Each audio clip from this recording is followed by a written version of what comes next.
Insonomat est une membrane acoustique pour plancher fabriquée à partir de bitume élastomère et de caoutchouc recyclé. Spécialement développée pour les utilisations sous une chape de béton de 38 mm, soit 1,5 pouce d'épaisseur, un rouleau peut couvrir une superficie de 7 mètres carrés, soit 75 pieds carrés. L'épaisseur de la membrane est de 15 mm, soit 9/16 de pouce.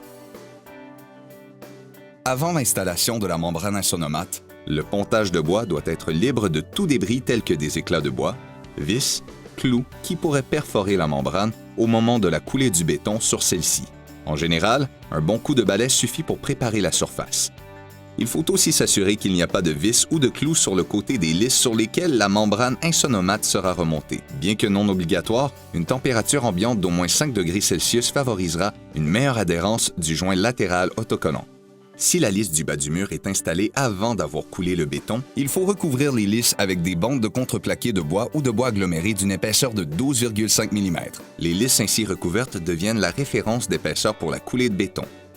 Déposer la boîte horizontalement au sol et sortir le rouleau. Il est recommandé de couper les rubans adhésifs en diagonale afin d'en permettre le retrait plus facilement. Installer la membrane Insonomat avec la face de granule de caoutchouc vers le bas, face au plancher. À la rencontre du mur opposé, il faut une fois de plus faire remonter la membrane d'environ 5 cm, soit 2 pouces, sur le mur, afin de conserver une surface granuleuse entre le mur et le béton.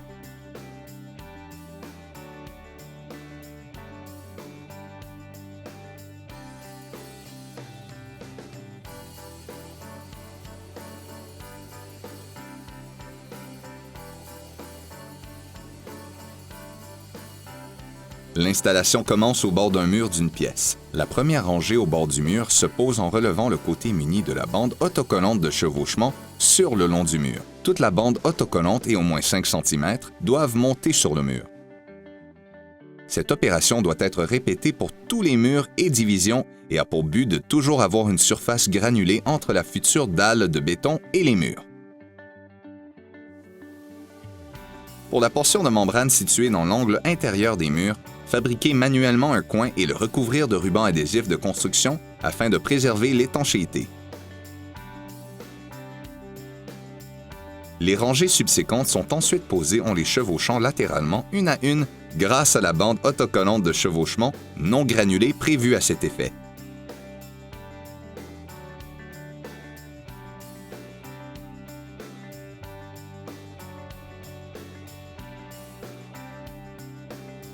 Dans le cas de joints de bout de rouleau, les deux extrémités de membrane doivent se toucher sans être superposées. Les joints sont ensuite scellés à l'aide de rubans adhésifs de construction afin de préserver l'étanchéité. Une fois la membrane complètement installée, retirez toutes les granules de caoutchouc et autres débris qui pourraient se trouver sur la membrane. Le béton peut ensuite être coulé. Une fois la dalle durcie, coupez les excédents de membrane au-dessus de la dalle au périmètre.